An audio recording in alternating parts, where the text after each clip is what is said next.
My name is Sharon, and I have lived on Shadewood Avenue for approximately 2 years. It will be 2 years in December.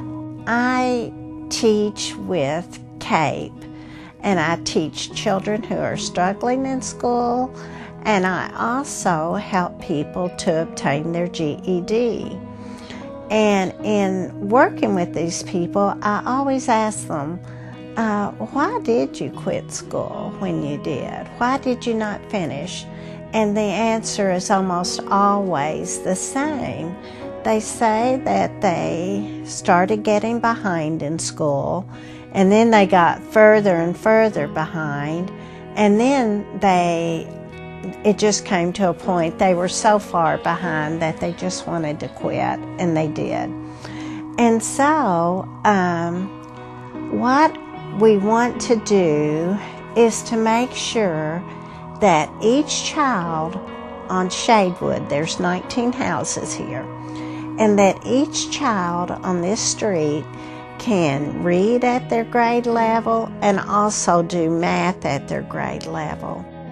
What we decided to do was to begin having meetings at my house. It was Hank, Danita, myself, the residents who live here on Shadewood, and Sister Jane was here, and Nadine was going to help us. What we wanted to get was a sense of what was important to all of the residents. So we developed a survey.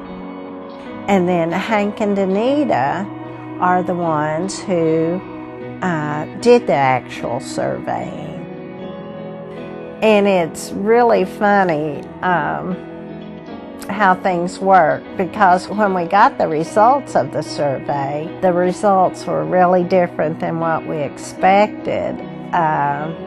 People aren't as much concerned about education as they are about safety. Safety was the main issue that people are concerned about.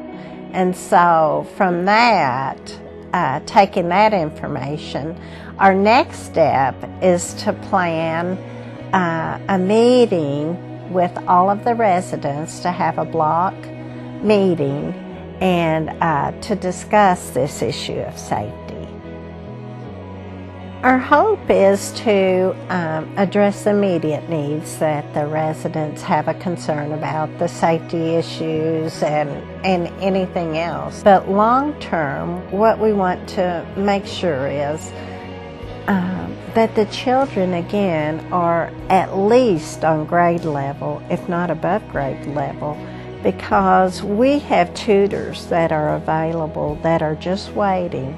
All we have to do is to identify the children who are struggling in school, and then these tutors that we know of will come in and get the children up to speed.